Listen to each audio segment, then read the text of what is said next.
to both identify the assurance map at the board and at committee level. And our governance and accountability section is always important because this provides the bedrock for the way in which the board assures itself that Public Health Wales has the right systems, policies and processes in place. And today's agenda again includes key reports around emergency planning and putting things right. So a very busy and important agenda. We only have had one apology for absence, which is from John Bolton, who's in London.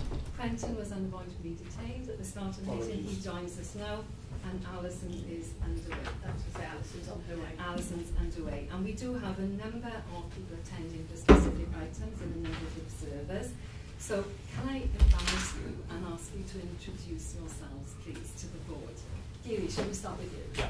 Boreda, good morning. My name is Giri Shankar. I'm the professional lead consultant for health protection. Dr. Richard Robertson, head of the Vaccine Preventable Disease Programme. Daniel Rickson, emergency planning officer. Simon Cottrell, I'm the lead epidemiologist for flu and vaccine preventable diseases. I'm Rachel Jones, I'm the clinical lead for Microbiology Cardiff, but a virologist at heart. Nicola Meredith, I'm a nurse in the Vaccine Preventable Disease Programme and lead on adult immunisations, including flu. Jane Dyson, I'm a nurse in the Vaccine Preventable Disease Programme and I lead on children's flu. Hi, I'm Nicola Bresner from Nottingham. And Paul? I'm Paul Bolton, I'm the head of internal review. Okay, and of course we've got our comms team there, without whom we couldn't undertake the live streaming. So welcome to everybody. Croeso iawn. This is Michael. Good morning, Michael. Boreda. It's Michael Perry. So, good morning. And as you know, we always start with a relevant service story. And I'm delighted that Giri's going to start the presentation today on flu. Coming up to that time of year now. And Giri, you're also going to be kind enough to tell us a little bit about meningitis as well. As part of that, that's helpful. So, over to you. Okay. Thank you very much. We are delighted to be here today and grateful for the board for giving us this opportunity to share our flu story. I'm going to do the least talking. The team here who've done all the hard work will tell more about the slides. I just wanted to contextualize this, as there is the emergency planning paper on the agenda, we wanted the story to be linked in with that. We're just using the flu story to see how that has, in addition to other incidents, influenced the review of our emergency plan.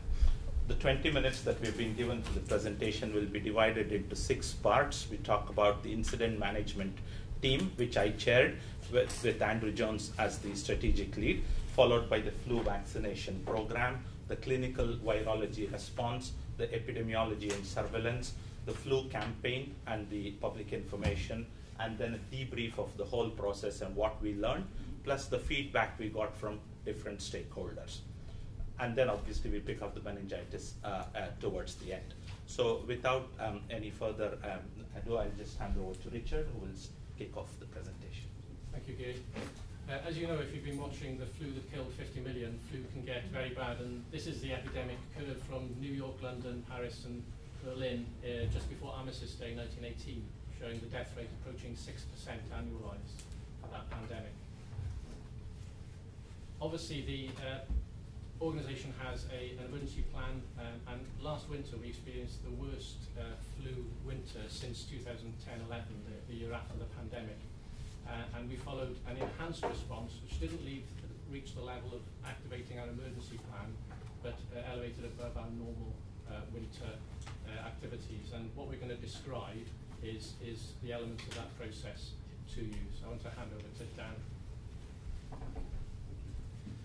So the incident management team, what it aimed to do was provide a single consolidated expert resource in order to mitigate, control and manage the impact of the emergency, both on Public Health Wales, NHS Wales and our communities. The incident management team met 11 times between January and March, and its key objectives were to identify and respond to increased service demand, surveillance forecasting, media and communications, continuity of service and support to NHS Wales. The incident management team is constructed of individuals from health protection, including Vaccine Preventable Disease Programme, Microbiology, Communications, Business Continuity and Emergency Planning, as well as colleagues within Welsh Government. We also invited along our tactical incident manager should the need to escalate to the plan be required.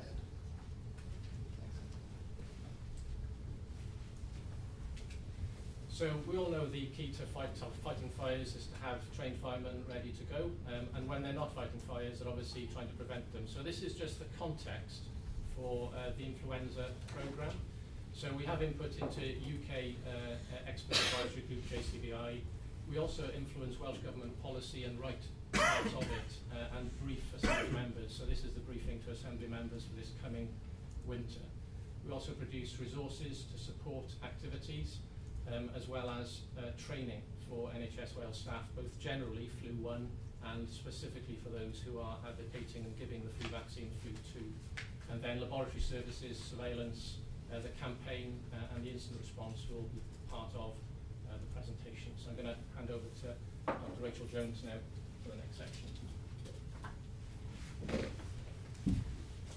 So this is very much from a lab perspective. So in my head there are a few reasons to test for flu. Obviously the most important as far as we were concerned is patient management. The next one is patient flow and appropriate infection control, and that's really for prophylaxis for flu. And then the byproduct of that is surveillance data. And as you can see with the first graph, this season reached record numbers in terms of tests requested for the laboratory services. And part of that was because of the vaccine efficacy, the co-circulating with flu A and flu B, and the H3 virus. The next graph looks at the number of tests. So out of the 14,000 that we did during the winter season, the vast majority of them were from Cardiff. And that's interesting in the sense that that is the 4th largest population. So whereas Betsy Cadwallader serves the largest population and yet had the smallest number of tests. And this is because of the way the tests are set up. So it's a 6-hour processing in Cardiff for a test, and we obviously have the transport. And this is because we have to batch test large numbers of tests, and these are the platforms that we have access to. It was very clear quite early on that the real concern from the clinical teams was for patient flow. Fortunately, we had been in a position where we were trying to look at some of the rapid tests, and some of the challenges that putting new services in place had already been addressed. So our biggest rate limiting step is our IT, and we'd already tackled our IT in the summer, which was absolutely amazing. So the pilots that we were able to put in place was a biofire test, which looks at a number of markers, and this is what is called a plug and play. So it gives about 12 different targets. You just plug the cartridge with the sample into it into a system, and it takes 60 minutes to give you a reading, but it's individual plug and play. And we've established that for paediatrics in the first instance. By January, Cardiff were crying out for a rapid test. So we were able to put in place an e-plex system, which again is a plug and play, different targets, takes 90 minutes. And in the north, they had a different system again, which is called the CEPID system, and that had limited targets, which was just flu A and flu B and RSV. So how did it go? From a lab perspective, it was very interesting in terms of the utility of these tests. And on the whole, they performed very well. There was good correlation with the tests that we currently use, and the turnaround times were pretty good. One of the negatives was that we had a number of cartridge failures. So we had a 3% cartridge failure, which is very irritating from a lab point of view and much higher than we would normally tolerate. The CEPID system in the north, we had a number of discrepant results, so 20% discrepant results, which is not particularly good. but putting it into context, it's because we were looking for different targets. So a lot of those discrepant results were because we would find other viruses. And there was about six of them related to flu. On the cold face, the clinical teams loved it. It really helped with patient flow. It made their winter almost bearable. I wouldn't say it was completely bearable, but certainly they were very pleased. Personally, I didn't get called to a single bed management crisis meeting in Cardiff and Vale, whereas the year before I'd been to about 6 or 7. And they were actually moaning about norovirus far more than flu, so that was very positive. So moving forward, as a virologist, the focus is always on flu. But from a clinical perspective, other viruses also cause significant disease. And that's one of the reasons we chose some of the platforms as pilot platforms, because they look for other markers. So where are we? We're at the moment trying to put a tender out, which is being scored in October, and we're working through our various hoops to try and get this embedded in practice across Wales for this flu season. And I know it's nearly October. I can assure you we're working really, really hard, and we're hoping that we will have something in place by November. I shall hand back to Simon Cottrell. Morning.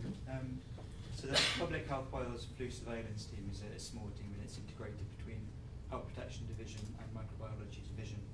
We've got a number of sources of data that tell us about flu, and this slide summarises the key ones as they were in the second week of December. So the position we were in, we'd seen small increases in confirmed cases and GP consultations, but none of the indicators had crossed baseline threshold yet, and no other UK country had reported that their flu season had started either. But nevertheless, we were worried about these small increases. The flu surveillance team met. We decided that it was likely that the flu season would start within the next week or so. We alerted Welsh Government that day, and we advised that it would be a good idea to let healthcare professionals know promptly because of the impending Christmas holidays. So by the Christmas week, we were already at medium levels of flu activity.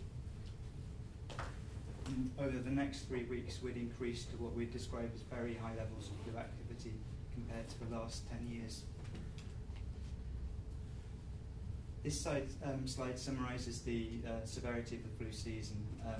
In terms of number of cases we saw, it was actually the most severe season since the 2009 pandemic.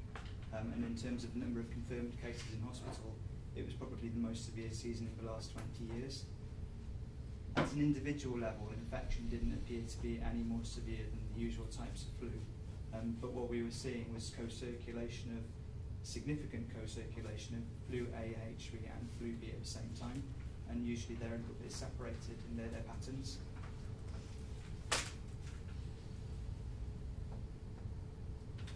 So we're continually making improvements and developments in how we analyse and interpret the flu data, and we're at the stage now where we've got a very good backlog of comprehensive flu data for many indicators. So we know that on average, a flu season in Wales will last for around 14 weeks.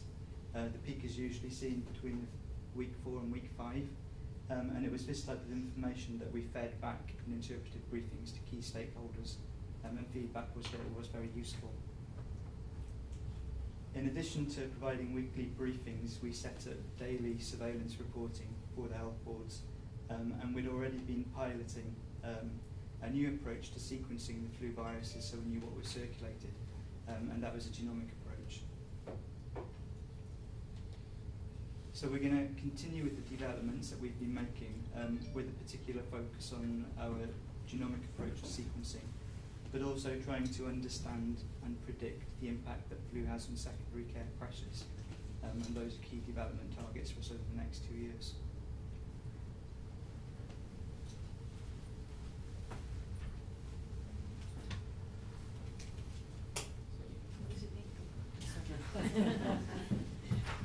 Nicola Meredith, head of the flu programme. Hello, sorry, I'm very nervous. So beat flu, you might have seen this logo, you might have seen a very large pink bug on your way in, and that's part of the Beat Flu campaign. And that campaign runs annually to support the annual flu programme. So this slide is a bit about the foundations, about the training of the firefighters, if you like. And this is our bread and butter business. This is what we do every year. The foundations are laid annually. It's about awareness, it's about sharing evidence, promoting best practice and supporting the doers, supporting our key partners. And there's evidence to show that leadership is a key component in a strong flu campaign. And so we have the National Influenza Action Group, NIAG, that's chaired within Public Health Wales, has more than 100 members of key stakeholders, and this is where we build our relationships. We work within the organisation, building those strong foundations, establishing and fostering relationships, so then if we do see a bad flu season, and we're always prepared that might happen because flu is unpredictable, it is difficult to know what's going to happen, then we have to make sure within our system we have capacity to step it up a gear. So those relationships are established. We have strong collaboration with partners, with teams within Public Health Wales, with communications colleagues, with 1,000 Lives, other health protection colleagues, demonstrating support across the system, sharing evidence and promoting best practice, so both within the organisation and out with Public Health Wales, within NHS Wales and other key partners. We work with third sector organisation, key professional organisations like the Royal College of Nursing, GPC Wales and so on. 1 minute. Oh, thank you. You noticed I'm the only one that's getting told. Can you tell I'm the one that's told? So the enhanced response in campaign activity, I wanted to call this slide cranking up a gear, and that's how I see it in my head. It's about having a flexibility and an ability to respond.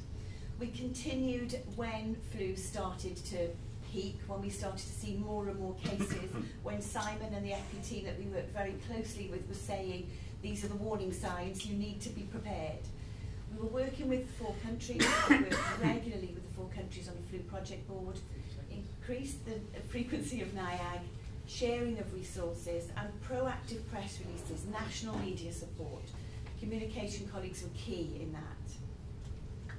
Our responsiveness, feedback has been that it showed clarity, consistency and credibility. And so just very briefly on a very busy slide that tries to tell you and summarise the different elements of support that we were able to provide to the people in Wales who are out doing the job and supporting the public. It was about leadership, key resources, about guidance that shared best practice and supported care homes. We worked in collaboration with a lot of care homes to make sure that we were giving them the support they needed. Template resources, our annual flu meeting, which has excellent feedback on, national awards that celebrate excellence across Wales and are highly thought of, and we continue to have the only clinical forum still live on Howys.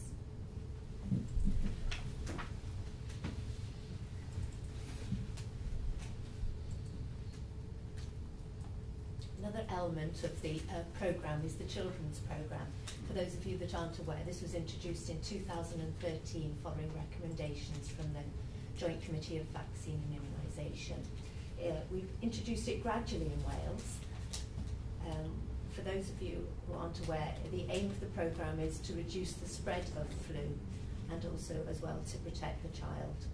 So in 2017-18 in Wales, children aged between 2 to 8 were eligible. 2-year-olds and 3-year-olds were vaccinated in GP, whereas the school-aged children were vaccinated in school. We did very well last year. We increased 5% in the 2 and 3-year-olds, and we had an increase of just over 1% in the school-aged population. And in things that we did differently last year, we included pupils in school year 4, and we also sent letters to all the 2-year-olds. We particularly chose this group because they are the age group that are newly eligible, and we wanted to make sure that parents were aware that from now on your child is going to be offered a flu vaccine every year. Please take this vaccine, and we gave reasons why it was important. So how well did we do in Wales? Well, we're doing better than England, but not quite as well as Scotland and Northern Ireland. But that's not the full story.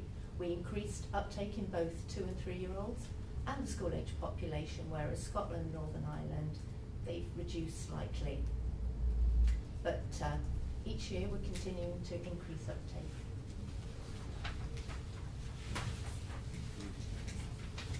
So, in line with the emergency planning and business continuity debrief protocol, following the closure of the incident management team, a debrief was undertaken. What the debrief aims to do is identify a number of recommendations for change and implementation across the organisation. Staff who were part of the incident management team were asked to attend an informal session where they were asked what worked well, what didn't work well, and future recommendations for change. Following on from the debrief, an analysis of what went well, what didn't go well was undertaken, and a number of specific, measurable, accurate, realistic and time-bound recommendations were made, each one attributed to a specific member of staff. These recommendations have been seen to be implemented through the organisation, monitored and reviewed on the emergency planning and business continuity work plan over the next 1 year and 3 years going forward. They will be monitored and reviewed using a number of qualitative and quantitative methods so that we can measure, for example, changes in behaviours during incidents. And to note, to date, a number of recommendations have been taken forward and are already embedded within the organisation. The emergency response levels now, for example, which are contained within the emergency plan, has been adjusted and reviewed to be simplified in line with some of the recommendations which have come out of the debrief report. I just want to finish with the 88 outbreaks that were reported to health protection teams. So most of them were flu A and B, some of them mixed, around 2/3 in residential homes and just under a quarter in hospitals. And the teams and HART were involved in investigation, control and advice on controlling those outbreaks. And I just want to finish with feedback that we received from different collaborators.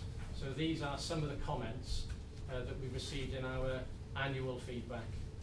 And I'll leave a last slide up so that you can see. So we love stickers as a common one. Well done. These are the remaining comments. Diolch yn fawr. Thank you for the opportunity.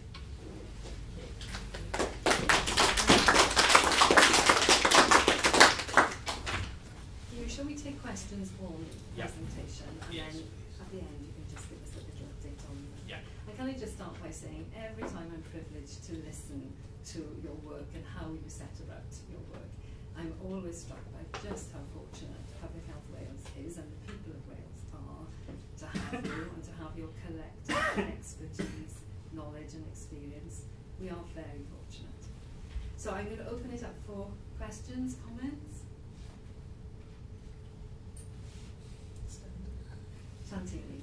Thank you. It's a really clear presentation and really informative. I was just curious about, the difference in the rate of testing maybe between the north and south. Do you think that was due to the geography of the infection rather than clinical threshold for testing? Yeah.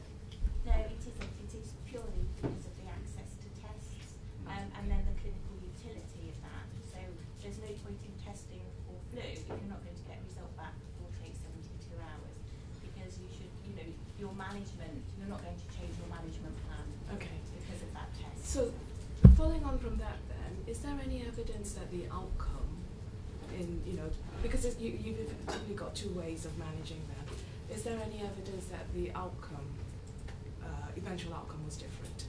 So for patients, yeah, I think it's very hard for patients to measure because the guidance is very clear that you treat, certainly in the flu season, you treat on suspicion and you don't wait for a test. So in that sense, the test result shouldn't impact on the patient.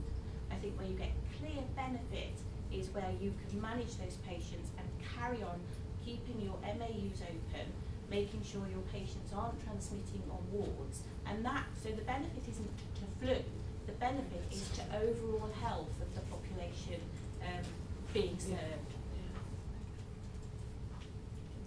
Tracy, then David.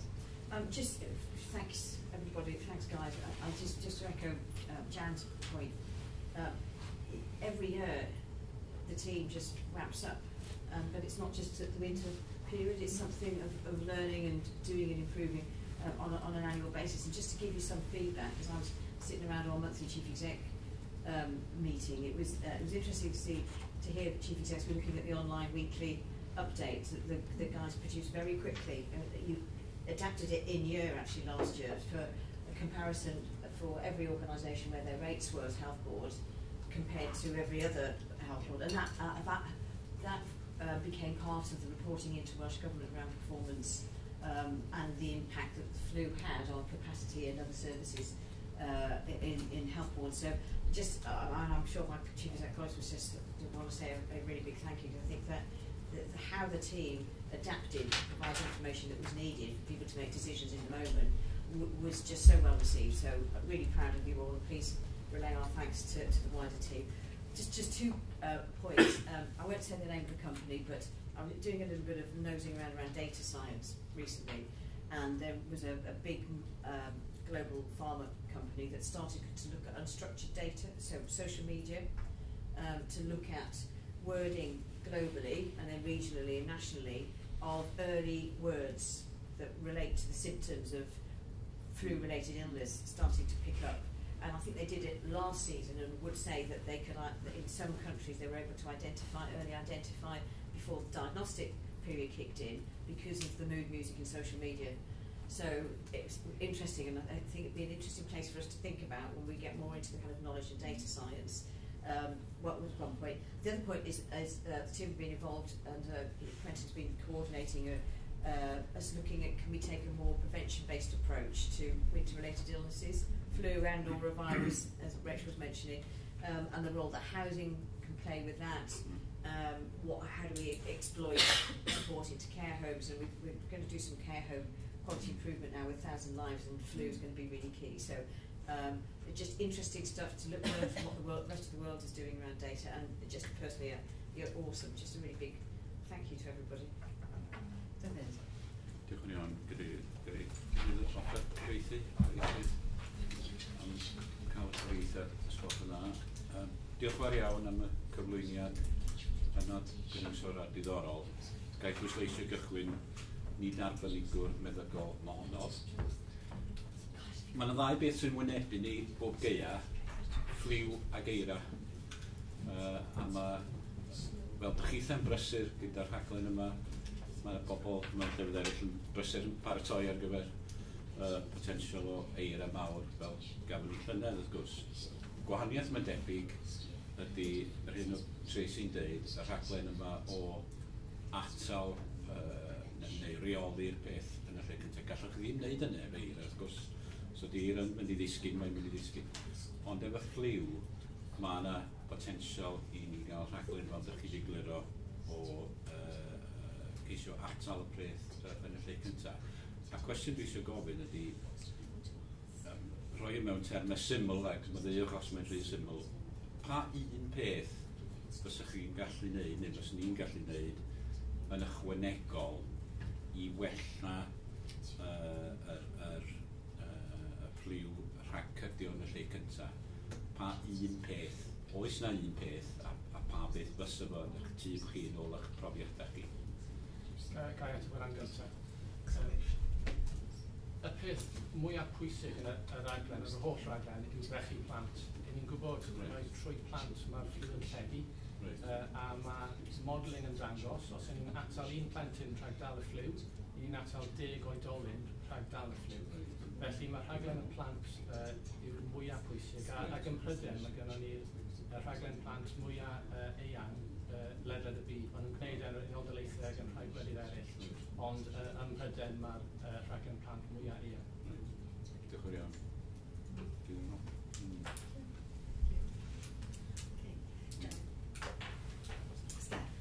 Can I just say, just to emphasise and acknowledge that the work that goes on in the lab during flu season, because I know the team work flexibly, intensively at certain periods, and Rachel often reminds me of that. So it's just to acknowledge that the hard work, not just the team that are here today, but those behind the scenes on a day-to-day basis. Oh, I was kind of going to respond to David's as well, but yeah, thank you very much, guys, and I kind of got a few palpitations thinking about managing pandemic flu in 2009, just remembering the panic. I'm so glad I'm not doing that anymore and that you're here instead. But yeah, following up on Dovett's, in terms of actually preventing the flu happening, because as you've highlighted really well, a lot of what we're doing is trying to help the pressures on the NHS. But actually in terms of preventing it, I totally agree with you, Richard, it's the children's vaccination that's the most important. So can we be reassured that you've got everything you need to really make that happen? But also I think it's the public campaign too. And I'm just wondering how some of the behaviour change experts within my team could actually support, because it may need a bit of modernisation really, because now we are learning more about behaviour science and how we make a difference, and I don't know what you think about that. Yeah, we do. We obviously aim to inform and encourage. We don't use the term behaviour change because it's a prescription-only medicine that we're offering. So whereas we might use behaviour change for obesity, exercise programs and so on, we tend to use inform and encourage for these kinds of interventions where we're offering vaccination. But the principles, you're right, are exactly the same. So we're trying to raise awareness, create an impression of the importance of it, how easy it is to access, and give a realistic impression of the consequences of that. So we don't actually have a campaign that's actually about people's behaviour to prevent the spread of it? No, if you were to compare some of the government guidance on how you run behaviour change campaigns, it would match very closely with what we do. We simply don't use that terminology. And have you got everything you need for the children? Now is your opportunity. More stickers. The reality is that we have a limited budget, which has been the same for the last 5 years, and that covers all our flu campaigning. It's about $250,000, so that pays for some additional staff during the flu season and all the campaigning and all the service side support we do. And we split our funding roughly 60-40 service and then campaigning work. So we run very large campaigns to support primary care as well. You, just before you leave us, if you could just tell us what's the picture looking like around meningitis? Yeah, and obviously with the universities now having started, there's a real push for us to get the vaccination and ACWY. I think there's a very well-established campaign here in Wales. I think Richard will, you can give us a little bit detail of what exactly we are doing for this particular year. So the campaign is because there's a W clone of meningococcal disease, which has spread from South America over the last 10 years. It's been tracked worldwide. It has a high mortality rate and particularly affects young people. So mortality rate is about 1 in 8 for this, and it has severe sequelae in terms of loss of digits and so on. So this ACWA campaign has been aiming to vaccinate teenagers through schools, the general practice campaign catch-up, and now particularly the routine programme. So it's in the routine teenage programme in schools, as well as reminding freshers going to university who are now in the vaccinated cohort, if they've not been vaccinated, to become vaccinated, because that's a very high-risk period. The first few weeks in university is a very high-risk period, and so we work with the universities, with UCAS, with the University of Wales, to get the message out, mainly through social media and other campaigning to all those prospective students. You just also take an opportunity just to close off on that. I think Public Health Wales has been part of a research study. In fact, just after this board, we are going into a school, a sixth form college, where we are actually swabbing teenagers for looking at carriage rates for meningococcal disease. And then we'll be doing a similar activity in 12 months' time to look at whether the carriage rates have changed. And then we'll be offering these teenagers a vaccine against meningococcal B as well, the Paxiro vaccine, which is recently been introduced in the schedule.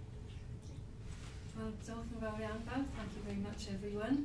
As you have heard from the comments, the board is really interested in your field and your areas of work, and we just repeat our appreciation for everything you do, which we greatly value.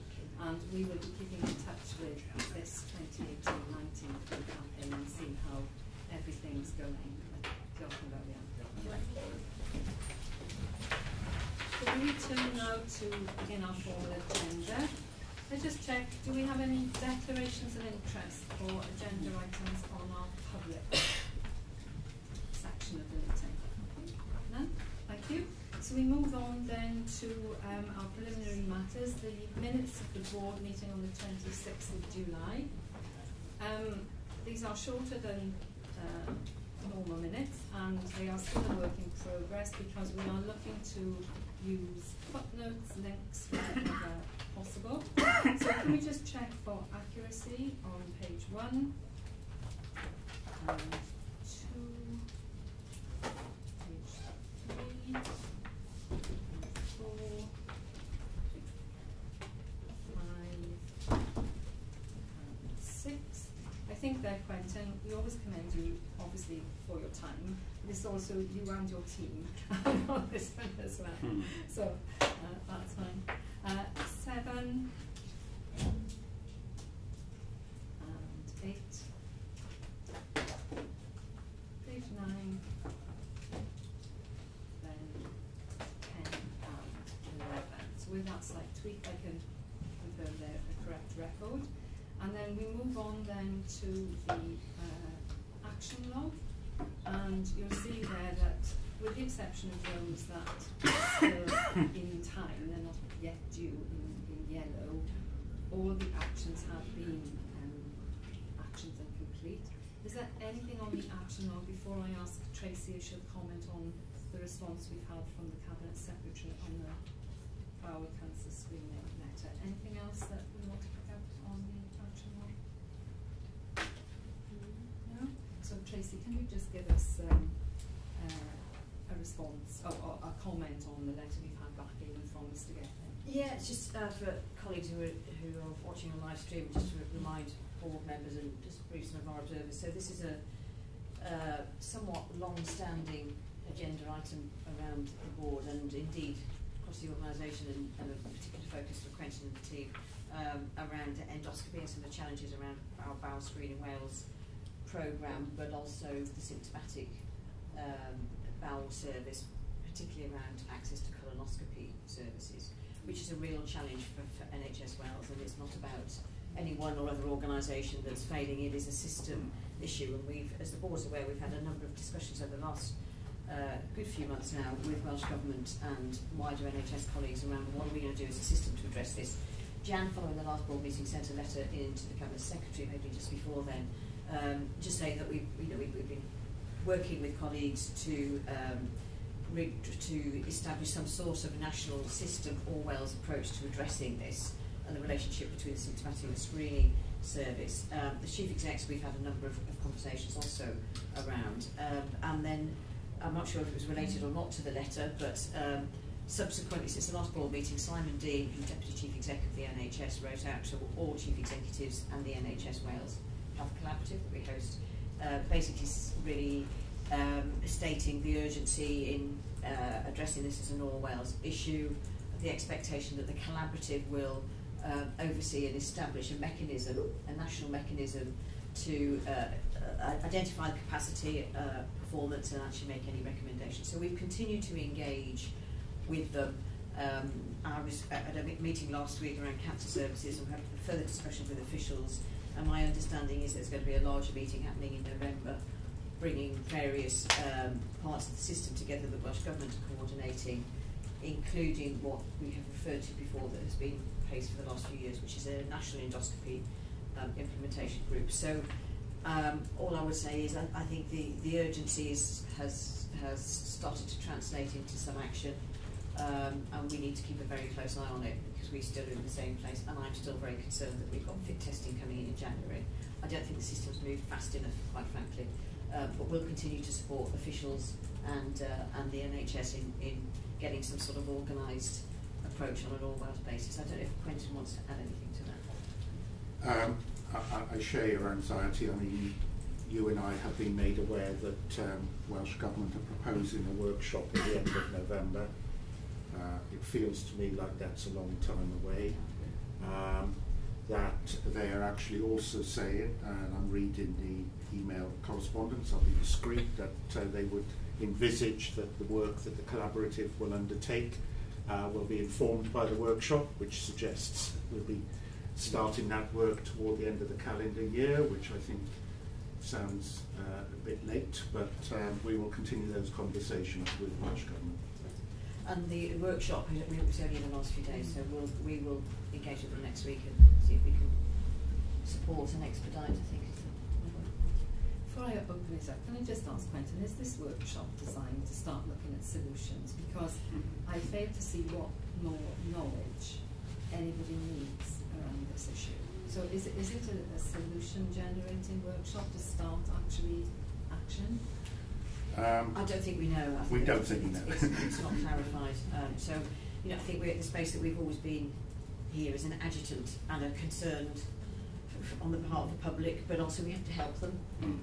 So I think we just need to get into the discussions next week, Quentin, don't we, and say what do we need to do to mobilise this and provide some expertise. But I mean, for me, no doubt there needs to be some sort of national group. I think it's about how do we get that up and running, perhaps in advance of the workshop.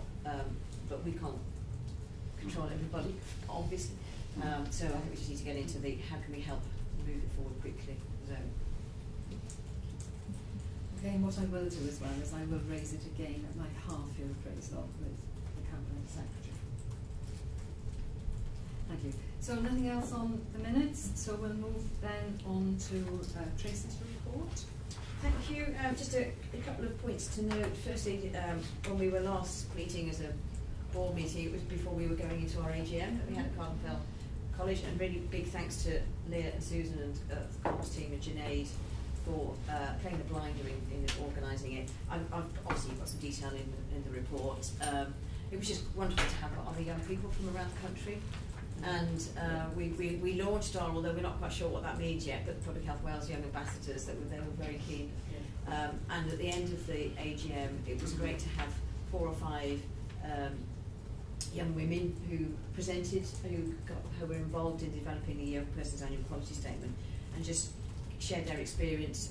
They've been presented to the Newport Talbot Local Authority Council meeting, and a number of them are now becoming health and wellbeing experts. So, not only was it great to hear them, but it's great if we can help people in whatever they choose to do and give them access to other experiences. So a really big thanks to the board and all the organisation, because it was to launch the annual report and all the work of Public Health Wales. I don't know if people want to make any comments on that, but I just thought it was, as far as AGMs go, it was quite fun actually. Yeah, that was any comments, any feedback on that? Are we going to move with the young people to make them more formal? Yes, we need to work through what that means and meaningful and resource. Terry then Sean. I agree with you. It was, I think, the best AGM that we've had. Well done to everybody. I've got a couple of other points on your. Can we stick with the? Yeah, I'm going to make some other points before. Okay, Sean, that's fine. That's fine. So it was just to say that we've got meetings set up with Children in Wales in relation to formalising the Young Person's Ambassador. So that's being taken forward. Thank you. The only other comment, and again, I'm mindful that we as a board we haven't had a chance to say anything, so again, to seek any comments, was the board session we had with Anira and Bevan, and thanks to Chrissy and Sarah Aitken, the Director of Public Health, in designing that. It was the first time we've had a full board strategic workshop with another board in Wales. It was just interesting that there was a lot of commonality actually, and coming together, I think, of what people were trying to achieve, all those slightly different ways of doing it. And I suggest, Jan, if I carry on through and then people can give comments. I guess the final comment then for me was just about Pride Cymru. So Sean and the team and Sarah, our quality lead, designed a fantastic stall for us, and Jan and I were there. It was our first time in Pride Cymru.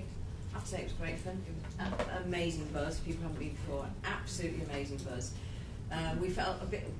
We were determined that we were going to be part of the procession next year. So it was our first time there, and I know Sean will want to say a few words, but it's just so fundamental for us. We need to be an organisation that treats everybody equally, that we're as welcoming for anybody, whatever their preference is, and we've probably been slow to do that as overtly as we need to. So I just thoroughly enjoyed it, and I think I was really proud Nicola was there as well.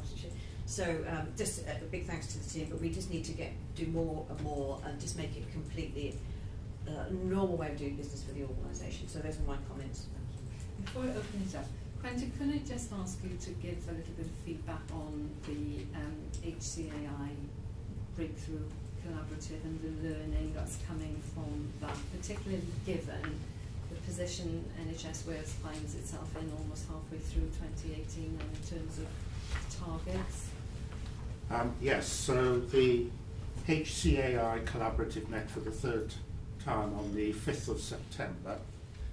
Those numbers have now been validated and can anticipate the performance discussion.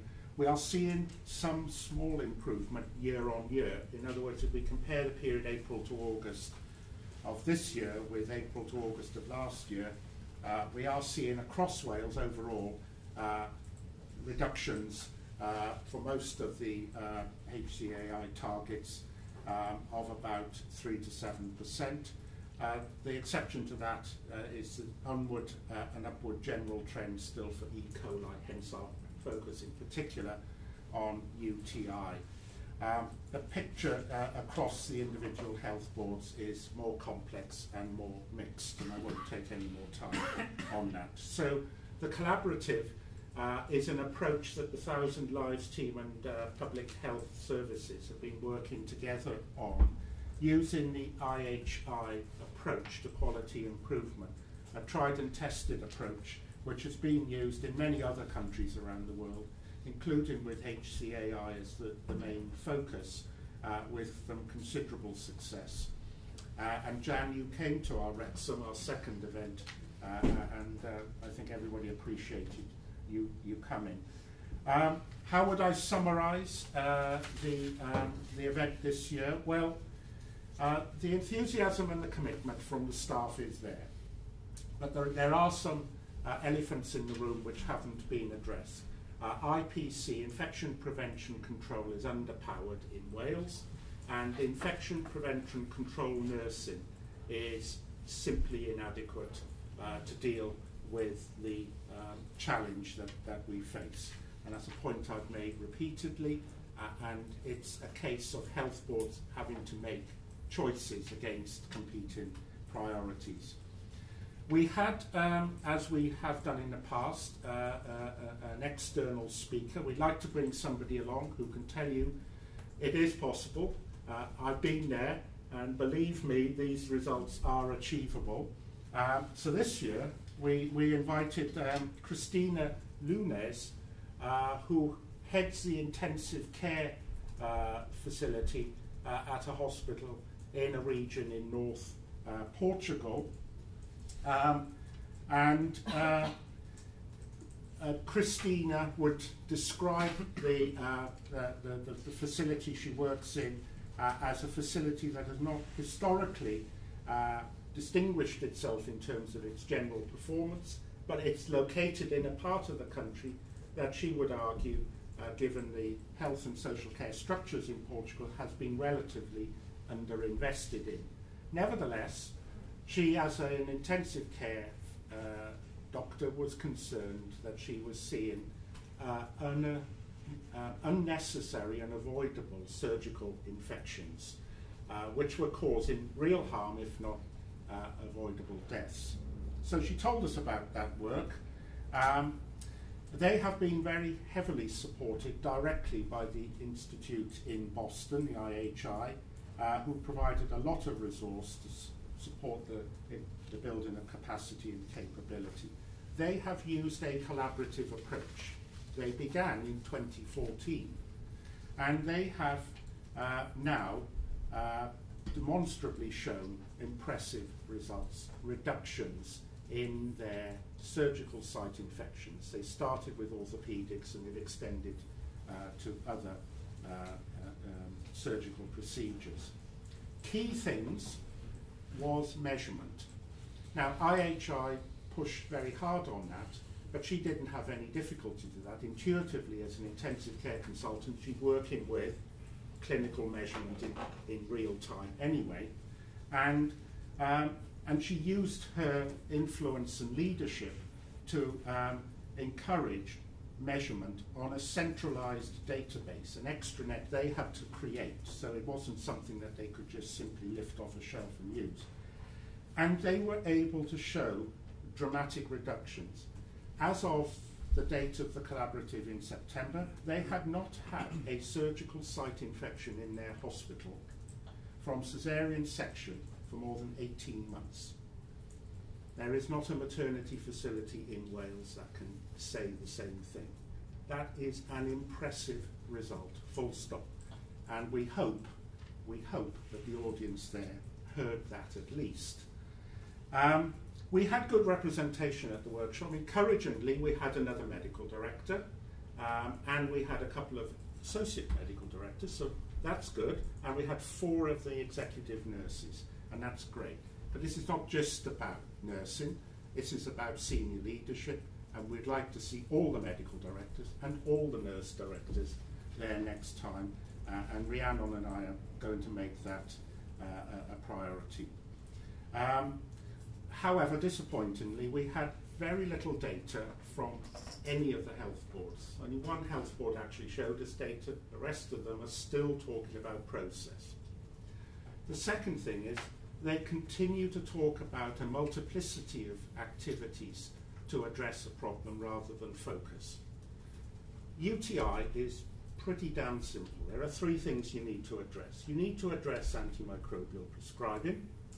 You need to avoid the use of catheters, if at all possible, and if you have to use them, you manage them really, really carefully.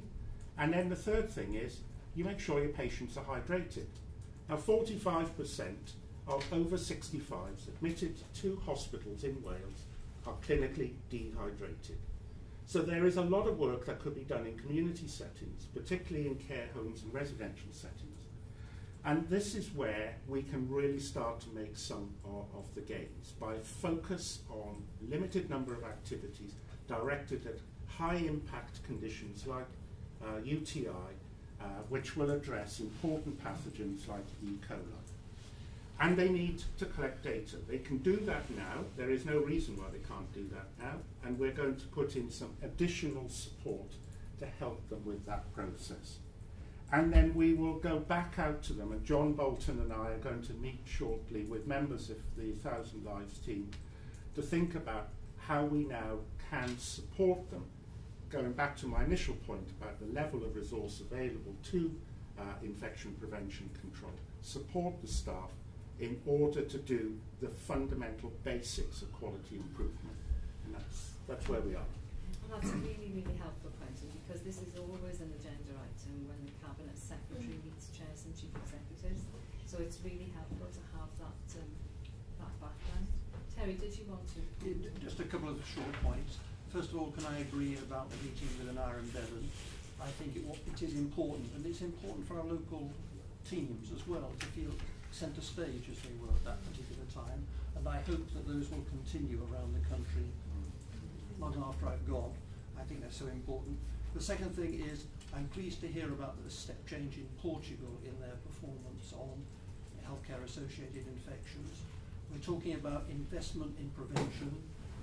Quentin's alluded to shortage of resources in terms of prevention in hospitals. It seems to me that should be high on our list.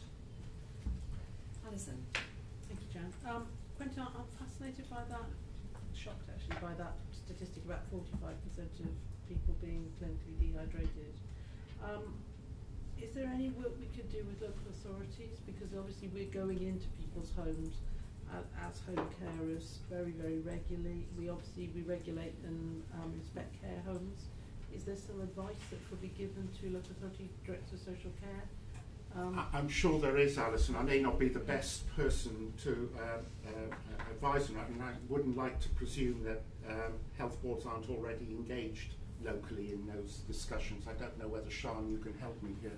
I can follow absolutely, Alison, because I think there was definitely a Welsh Government campaign which I think is still running, but I'll follow that up with John Bolton. I mean, I'm quite happy, because I'm the Solace Health and Social Care rep as well, to go around to directors of social care and just issue some advice if you want to give it to me through. I'll follow that up and let you know. Thank you. Could I, sorry Dan, this is one completely unrelated point. It's about the Pride Cymru. I don't know what you do as an organisation, but we have a Rainbow Day in our authority, and we make a really big deal of it.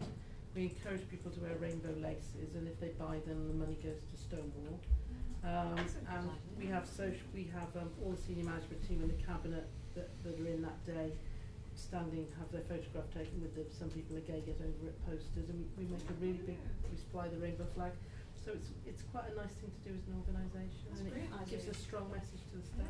We're planning. We as Tracy said, we've been slightly slow on some of this agenda, but we have upped our game a lot over the last year and a half since Sarah's been with us, which has been fantastic.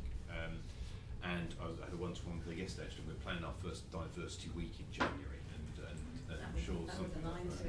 Yeah, that we could line something like that. I don't know if you're in touch with Stonewall, but they're really helpful about giving resources for that. Yeah, we are. We're doing our. We did the survey for the first time last year, which we were 338th. We weren't far. But that was out of 450 organisations. So we've done a load of work this year with them, and we just completed the second annual survey. And we are hoping, and I'm sure we'll be significantly better than that this year. We want to be third. Someone else to be first, isn't it? Tracy. It was just answering your point about hydration. So I mentioned a little bit earlier when the team were in. So we've just secured some additional resource from Welsh Government actually to do through our Thousand team to do a care home quality improvement programme. Healthcare associated infections, falls, sepsis, or early detection of someone who is deteriorating, are all hanging around the skilling people up in how to better manage and support. So, Sean, could you have mentioned that with John, because that basically we will have teams working with the care home sector. So it would be great to your point to just click with local authorities and see if we can align that, even if there's some guidance and some messaging. So at least we haven't really done any care home stuff. It's been a high concern for us. So we'll have a mechanism of interaction which would be helpful then to connect with local authorities better. Santine. Just a comment on the Anara and Bevan joint meeting. I'm sorry I couldn't make it, but I just wondered, what are there one or two tangible things that are going to be followed up on, and how will that be revisited and so on? Yeah, so I think what because it was very much in the moment. We were the last session was about workshops and what we're going to do together, where we align our priorities. So Kathy as our acting board secretary and Richard Bevan as Anara and Bevan's board secretary. There's an action coming out of that of capturing the key learning points and sharing it around. We also committed to later in the financial year having a report back to each of the boards on what we've done together. I mean, a lot of it will be follow-ups through local public health team, Sarah, Director of Public Health, Chrissy, and other members of the team. But we just need to circulate those learning action points, don't we? So yes, there will need to be, because I think that's what we need to do. We can't just come together, have a nice day, and then do it. Chair, just a quick follow-up from that one. Are there any plans to have a similar event with other health boards? It has to be how do I put this? It has to be wanted by both.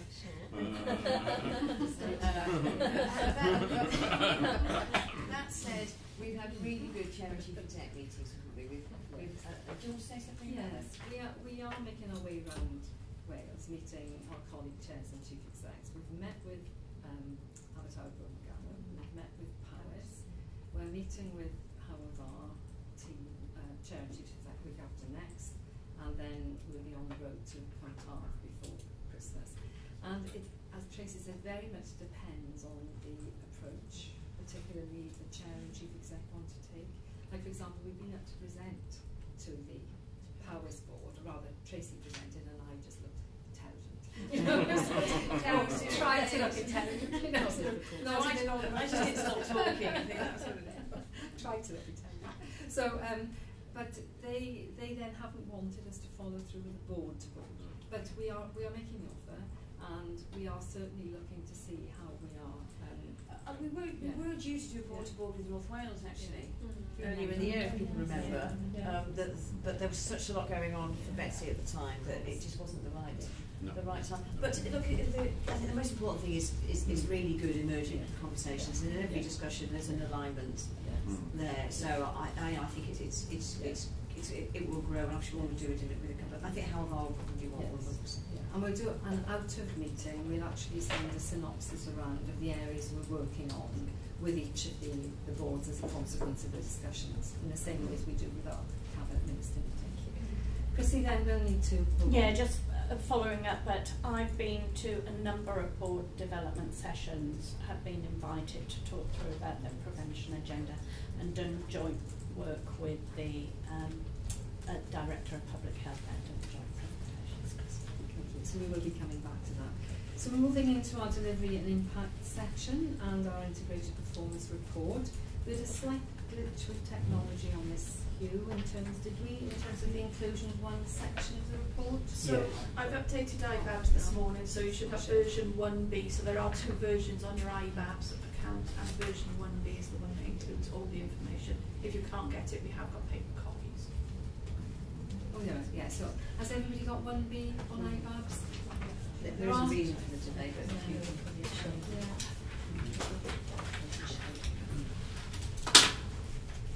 Yeah, apologies for the glitches you say.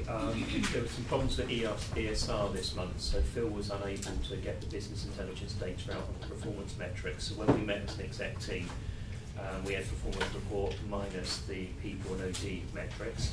Phil and his team worked in the sort of next 24 hours from the exec team meeting to get that through. We updated the report, and unfortunately you've got the wrong version here, so it's hard copies and it's on IBABs now.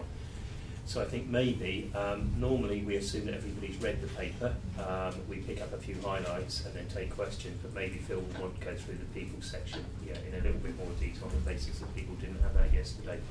So if I pick up, and really I suppose, in terms of the general performance issues, the main issues that we discussed this month as the execs around breast test Wales and the HCAIs, which the latter one Quentin's already sort of alluded to and given quite a lot of detail on today, but maybe Quentin wants to pick up on the breast test Wales issues. So I'll just say a few things about a couple of them. Headlines. The concerns continue with the issue around staffing, especially breast radiology in South West Wales.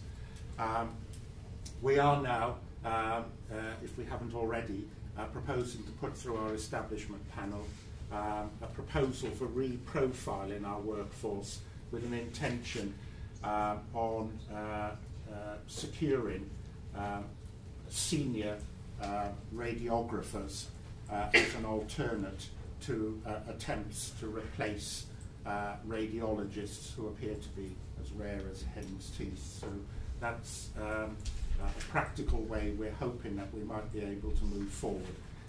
We had put that as a general proposition to the exec earlier this year in a discussion that we had with exec colleagues about workforce in our breast screening services. A couple of other things. I won't add anything to the national matters around the colonoscopy. It's been alluded to. Very specific local challenge has been for us over the last several months in North East Wales with colonoscopy access, and we are now, I think, just about there with an agreed plan for recovery with the Betsy Health Board to address the issue in that area. Newborn blood spot screening is a concern.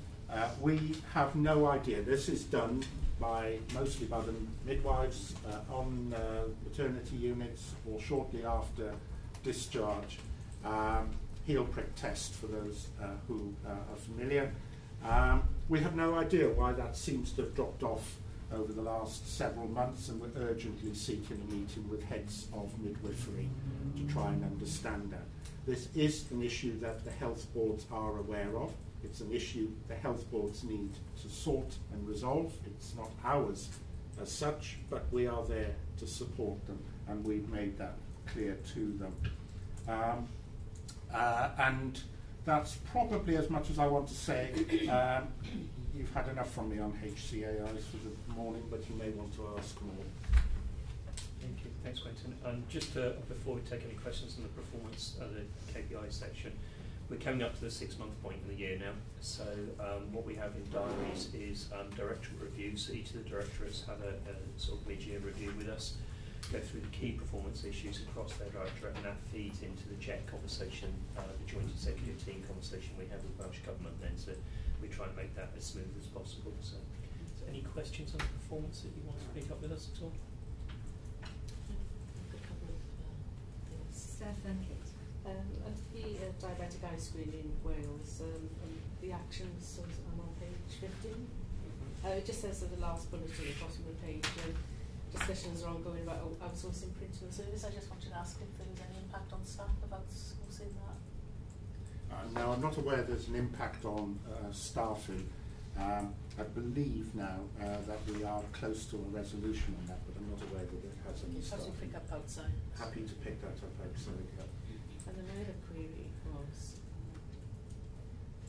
into the finance part. I'll take on to the finance. Oh, right, Yeah, okay. If that's okay. We can stick Yeah. with operational performance staff at the minute. So, Kate. Thank you. And then Thanks, Quentin. Mine follows up on diabetic eye screening as well, and I think it's just a comment really that it's disappointing again to see the decline in performance on the performance for results letters printed within 3 weeks, and also just for your information for the rest of the board who aren't members of the Quality, Safety and Improvement Committee, but the committee will meet next Thursday. We're having the first of our deep dives into diabetic eye screening, so we're very grateful to Quentin and the screening team to coming to the committee next week, and we're looking forward to exploring some of these details in a little bit more focus. Thank you. Diolch yn fawr iawn. Dwi jyst eisiau bod y trydydd person i sôn am sgrinio fydd y diabetic eye screening, a jyst rhag ofn yn camddeall i rywun o'r cyhoedd neu hyd yn oed rywun fath o fi. Mae'n edrych fel yn bod ni'n edrych ar berfformiad printio llythyrau sydd yn taro rywun yn rhyfedd iawn, dweud y gwir. Ond y peth dylwn ni fesur ydy bod ni'n cyfathrebu gyda'r claf, felly sut dyn ni'n cael y canlyniadau i'r claf a bod ni'n gwneud hynny'n amserol. Dyna perfformiad go iawn. Ac jyst taflu'r beth arall mewn, oes yna ffyrdd eraill o gyfathrebu canlyniadau gyda'r claf sydd ddim yn dibynnu ar graffu llythyrau yn yr oes digidol sydd ohoni. A dwi'n gwybod dwi'n mynd i rhywbeth manwl fyna, ond mae'n jyst yn taro rhywun, mae'n darllen yn rhyfedd iawn iawn i fi, jyst y pennawd yna.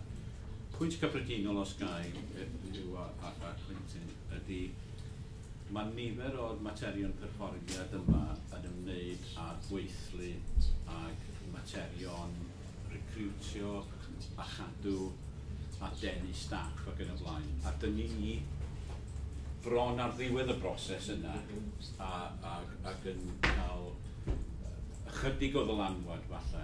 A cwestiwn sydd gen i ydy, beth ydy'r systemau'r prosesau o'n dystiolaeth ni o'r holl wasanaethau yma sydd efo problemau recrwtio a chadw staff a denu. Sut dyn ni'n cael dylanwad felly ar y system yn gyffredinol i geisio gwella hynny?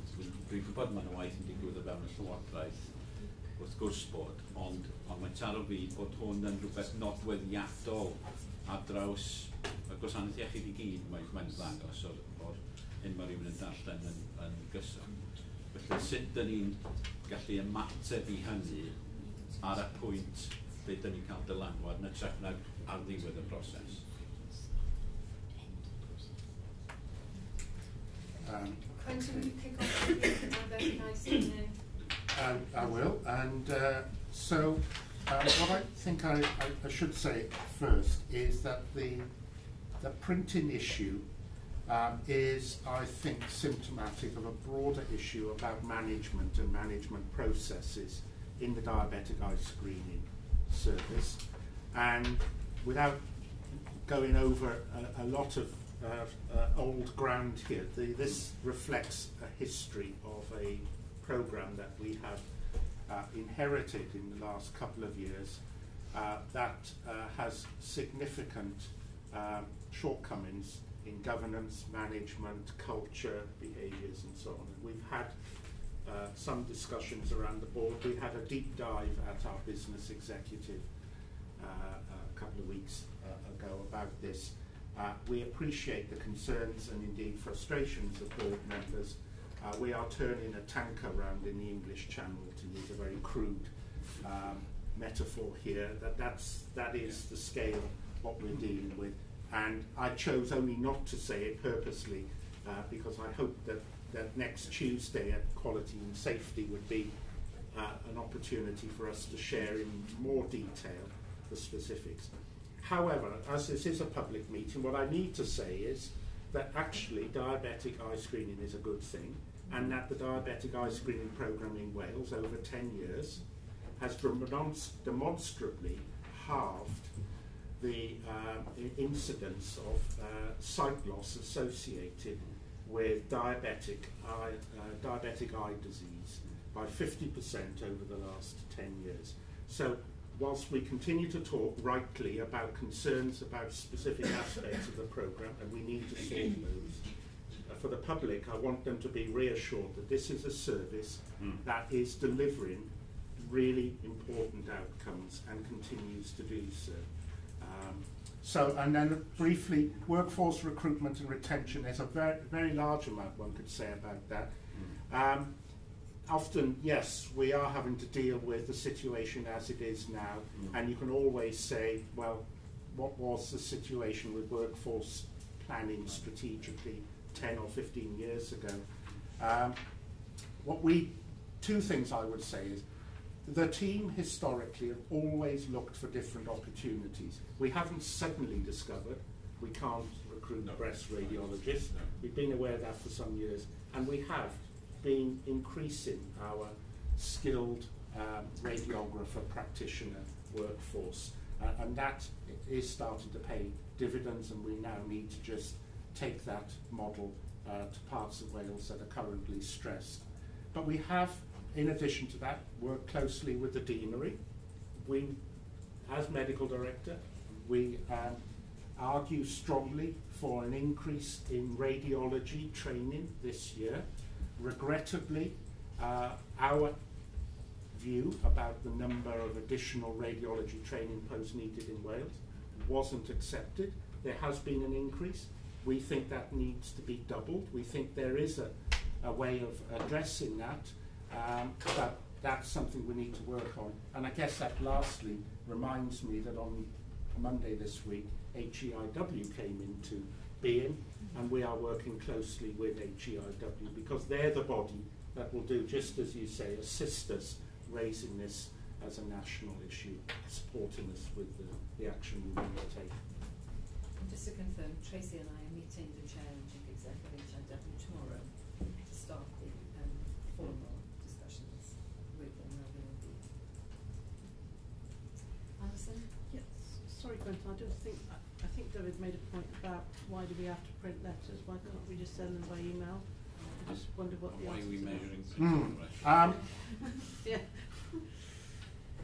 The short answer is yes, we would like to do that, but till we are assured that the existing management and governance arrangements are safe to do that, I would be cautious.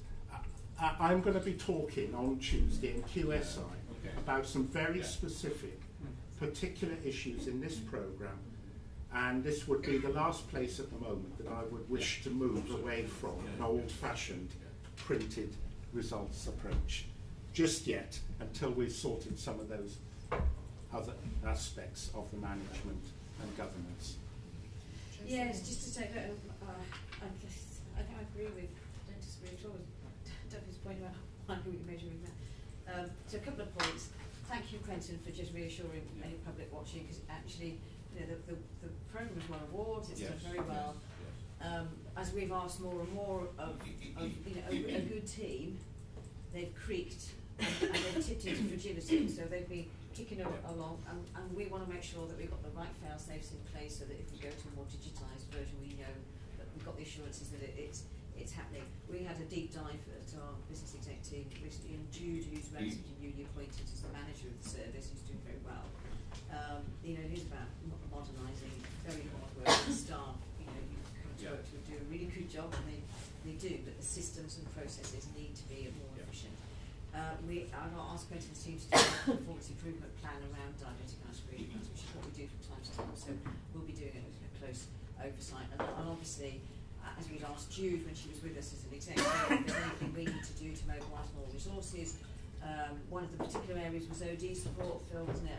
And look, Quentin will be going into this in more detail at the Quality Safety Improvement Committee. Just for people watching, HIW's Health Education Improvement Wales has responsibility for all the development of the skill set for the workforce. So we need to get into some of the endoscopy conversation, the radiology conversation, broader cancer conversations about transforming the workforce. So it has to be out in a bit of horizon scanning, but we're actively involved in that.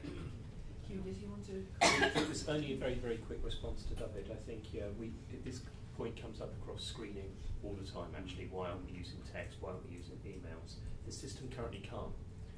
They're such antiquated systems. They're actually not even mouse-driven. They're not even Windows. But that's the piece of work. So the CSIMS project, which is being led by screening and the informatics team, hopes to go live around about March time, which will then, that technology will actually enable us to start looking at those, and that will be rolled out across all screening programs. So we're replacing basically the screening informatics.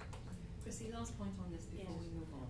I think in a lot of these areas, though, we need to be looking at artificial intelligence in the future because they are ripe to do this for us. Thank you. Yep, I think the next one on the in the order is the PublicHealthWales. So Phil. Good morning, everybody. So I think just to spend a couple more minutes than I'd normally do then on the people issues or the people stats that you've got in front of you. I think with the exception of a couple which I'll mention, the stats are either showing a good or an improving picture. So statutory mandatory training, for example, just over 89% is the probably the best that Public Health Wales has ever been, and certainly about 30% better than it was 2.5 years ago. So that is consistently improving. It'd be lovely if we can by this time next month or next time we meet as a board that we're through 90%, but we'll see. It's great to be in or around that point. Similarly, turnover has been an improving picture as well over the last few months, and I think a lot of that has been down to thinking about some of the issues that I think David was highlighting, but also looking at our use of fixed-term contracts and thinking about being more thinking more carefully about how we use fixed-term contracts and not using those quite as regularly. Appraisals are improving. That is still an issue of there are more appraisals being done than are being recorded on ESR. So in terms of our medical appraisals that are done in terms of the job planning sessions, we're 100% for those, and we're in the process of recording or getting the number of appraisals that are done for our non-medical staff onto ESR. And so that's an improving picture, but there is still a gap there between the number of appraisals and getting the ESR records on there. Two areas that we're having a bit more focus on. I'm concerned by the absence figures during the month, and that had a big jump in terms of the figures from June to July. We often see that increase in the summer for whatever reason, whether but the jump this year is bigger than it was last year, so we're having a closer look at that. And the other figure that is in the stats that we don't often look at as a board is the agency spend. So on a rolling 12-month basis, we spend just over £2 million on agency, which is obviously a lot of money, and a big chunk of that is medical, which we've talked a lot about, but equally a lot of that is around management and clerical. And so one of the things I've been working with Hugh on is on a programme that he's leading around organisational efficiencies, is whether that is an area that we can have a look at. So I will be working with the executives to see if that is an area of focus that we can apply a little bit more control to. So I think they're the two stats particularly that cause me concern, and we are continuing to work through that. I'm happy to take any questions. Any questions for Phil, Steph? Go back to my contribution. What's the issue with putting it on ESR? Is it technology or I just wonder what the issues and when you think that will be sorted out? So it's only the third or fourth month that we've been doing it. So I think part of it is just ramping up, and we've never before recorded PDR. So we on Monday we'll be getting the staff survey results, and last time when we ran the staff survey, just over 70% of staff said they had an appraisal, and that is the only figure that we've ever had really. So what we're trying to do now is to make sure that when a PDR is done, it's just recorded on ESR.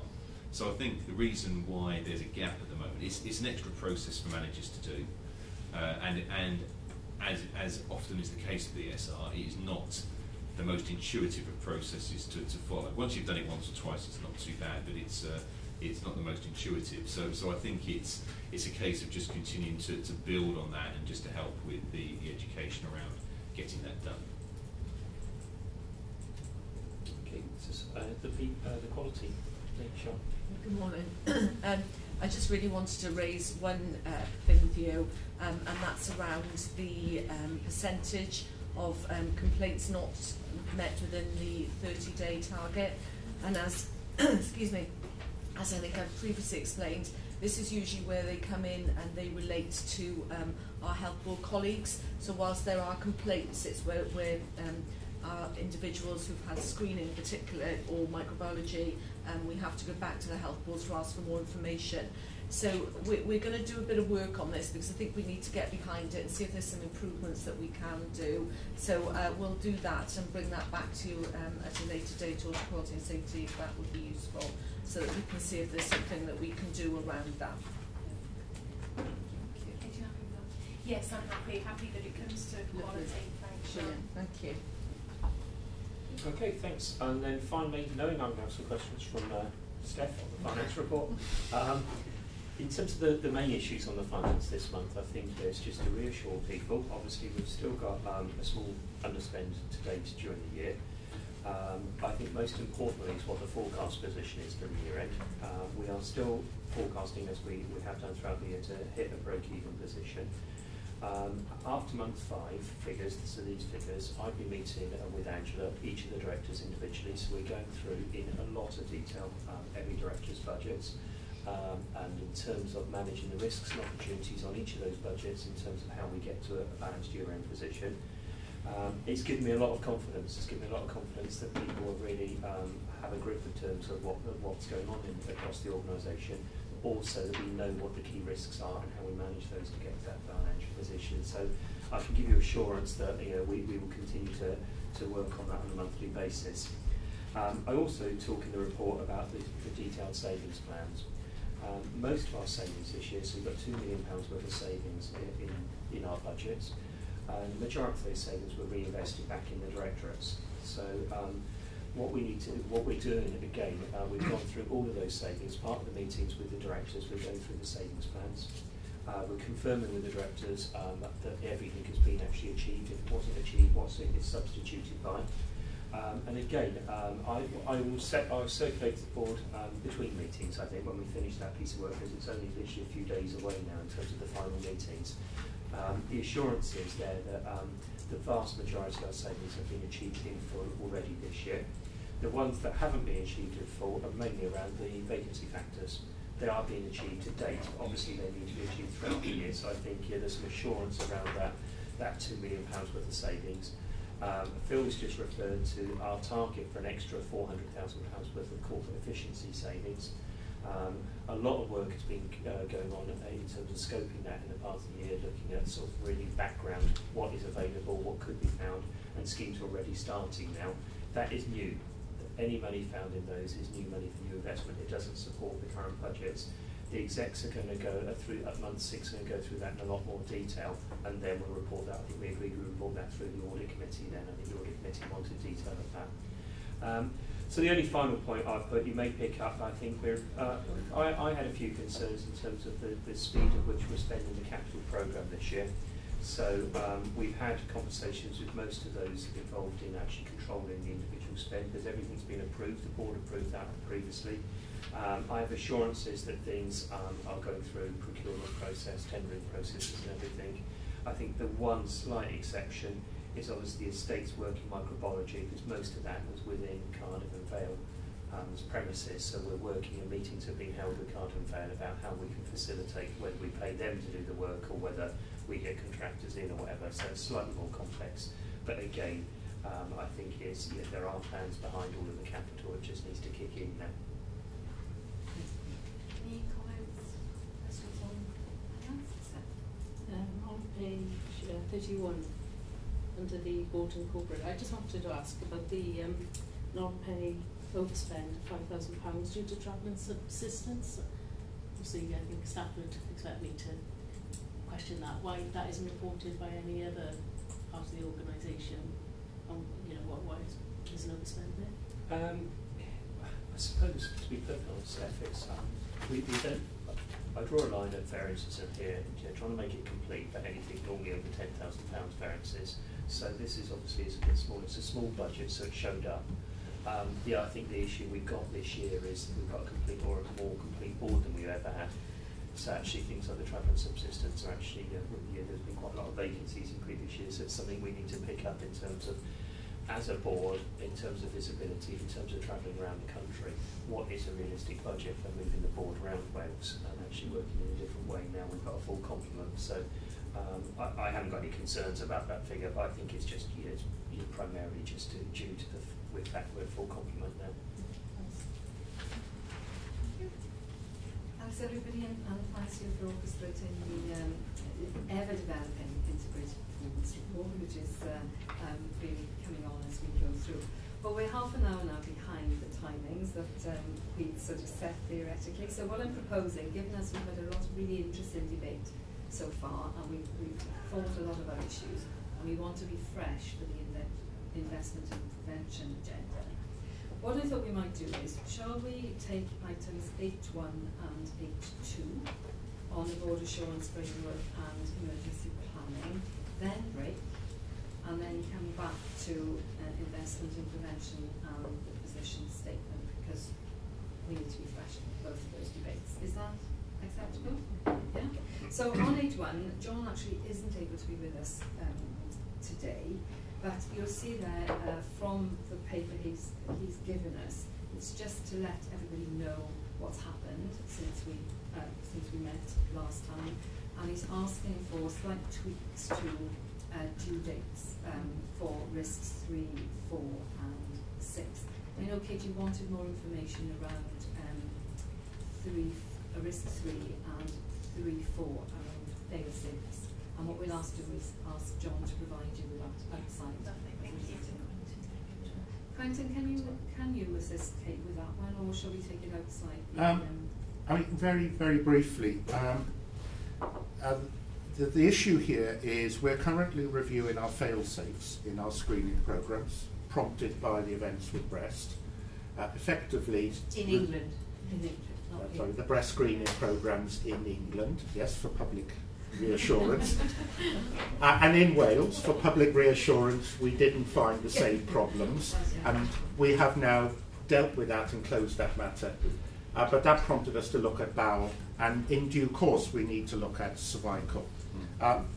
The short answer is, it has become clear to us that this programme, which is coming up for its 10th anniversary incidentally next month, has a level of complexity associated with it, which is taking us an awful long time to work through. Essentially, we developed effectively 96 pathways for every variant of every possible interaction with any user of the bowel screening service and the service itself into the design of the supporting informatics. And we are systematically working our way through to test each of those pathways. We've almost completed that work. We have discovered one particular area where we need to bring to the attention of members in due course, and we're working through the detail of that. We're going to tell you a little bit about that next week in QSI if we may. But that's the only reason. This is just being a lot bigger and more complex than we ever thought. But we're hopeful that by December we will have finally worked our way through all of that. So we content to approve the revised dates and note what's happening so far. What we will be doing for the remainder of the year, in line with refining the performance report, is taking a look at the breadth and the depth board assurance framework, and looking to have an actual full board development session around that, so that we are beginning to strengthen it. Yeah, and I think as we've evolved it, it has focused on that really priority area, really more around strategic risk rather than the information that provides assurance against strategic priorities. So it's how we take it to the next level that we were discussing yesterday. So it's like be much easier for people. Thank you. Quentin, on 8.2 then, emergency planning, you can take it, and I think all board members will have read. You had a very neat little introduction from our emergency planning officer. We've made a number of changes to the plan. We hope it's more user-friendly. The Chief Exec now has something which tells her what she needs to do. And I didn't know before. and we've revised the levels. And we are going to go through that in detail a bit later on. And we've put in there, we will also talk about the this year, the last year rather, in terms of exercises and training we've done. But generally we've got a very good position, we've got a new plan, and we've had a positive result from Welsh Government, and that's all I need to say really. Any specific comments on that at this point? No? Can we say well done to you and the team? So we do note the changes, and of course we are assured, given everything that we always hear from you and your team around our compliance, and we thank you very much. So we're going to have a 15-minute break now, so can we reconvene at 10 to 11, please?